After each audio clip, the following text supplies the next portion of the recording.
This story appears in ESPN the magazine's October 2 MLB Playoffs issue. Subscribe today. It's 75 degrees and beautiful in Renton, Washington.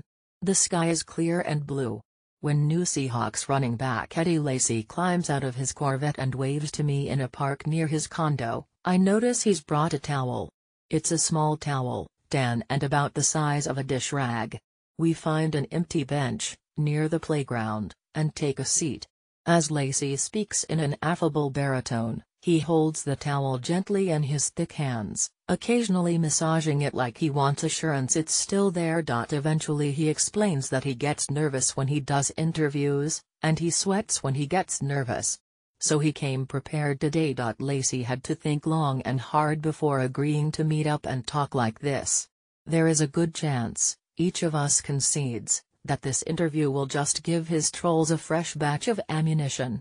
Social media has done wonders in recent years to bridge the gap between fans and professional athletes, but increased intimacy comes with drawbacks, and nobody understands that better than Eddie Lacy. I could pull up my Twitter right now and there would be a fat comment in there somewhere, he says. Like I could tweet, "Today is a beautiful day." And someone would be like, "Oh yeah? You fat." I sit there and wonder, what do you get out of that? When the internet turns one of your most personal flaws into a meme, how the hell do you possibly escape it? Ever since his weight became a public topic during his 4 years in Green Bay, which included 2 1,100-yard seasons, Lacy had read those kinds of comments and brooded in silence, convinced he couldn't win. Responding would only give his tormentors a smirk of satisfaction, knowing they'd wounded him. If he worked hard, got back in shape through yoga and P90X, maybe then the jokes would fade. Fleming, Astros fight to bring hope to Houston. Gyun, Dodgers dramatic streaks except they didn't fade. If anything, they multiplied. And while he lost weight, albeit slowly, getting down to where he wanted, around 240 pounds on his 5'11" frame, and keeping it off was a miserable slog during his Packers years. In the meantime, people photoshopped pictures of Lacy's stomach to make it seem like he had a Santa Claus physique.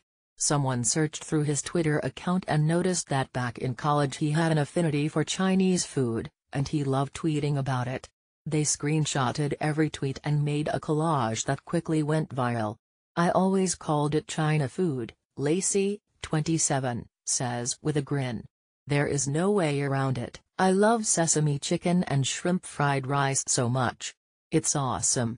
He chuckled at first, but the collage also stung. It kept showing up in his feed, an endless cycle of snark, rebooted each day.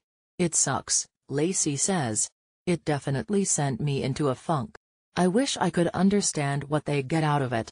When Lacy left the Packers in free agency and signed with Seattle, agreeing to periodic weigh-ins as part of a 1-year contract laden with incentives, his fight to shed the pounds he'd put on after ankle surgery became something of a recurring national joke. He stood to make $55,000 every time he hit a weight goal, but at some point he started to feel indifferent about the money. Instead, the monthly ritual of turning his weight into a public spectacle began to feel a bit like a public shaming. He assumed the weigh-ins would stay private, between the team doctors and Seahawks coaches. But the first time he weighed in, he remembers the result getting out within 20 minutes.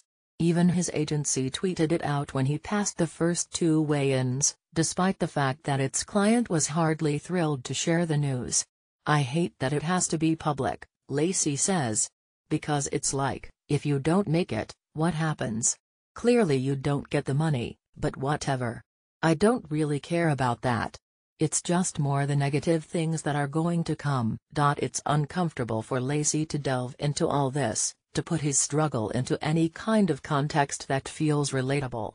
In part, that's because he stopped opening up to people when he was in high school, shortly after Hurricane Katrina destroyed his house in Gretna, Louisiana, upending his family's life and leaving him with no emotional anchor, no real place to call home. It took years for him to sort through the impact of that upheaval. The recent hurricane disaster scenes opened up some of those old wounds. It pretty much brought back everything that happened to me, Lacy says of Hurricane Harvey. Nobody's life will ever be the same there. It just sucks. He agreed to chat, however, in part because he knows he's talking to a kindred spirit. We've both stared in misery at a chicken breast and a salad, reluctantly fighting off the urge to add French fries. We've both learned to dread looking down between our toes and seeing the cold, hard numbers stare back from the scale, almost taunting.